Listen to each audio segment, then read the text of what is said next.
பயப்படுறான்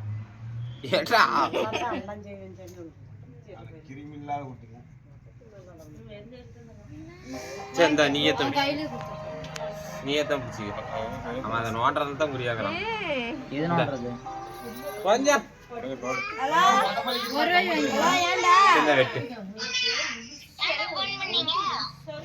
video call பண்ண சத்தம்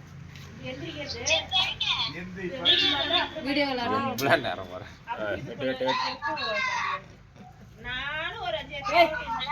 நீ வெட்டிட்டீல போதும் விட்டு கொலாப்ஸ் பண்ணாத அவன் போட்டு நல்லா கதை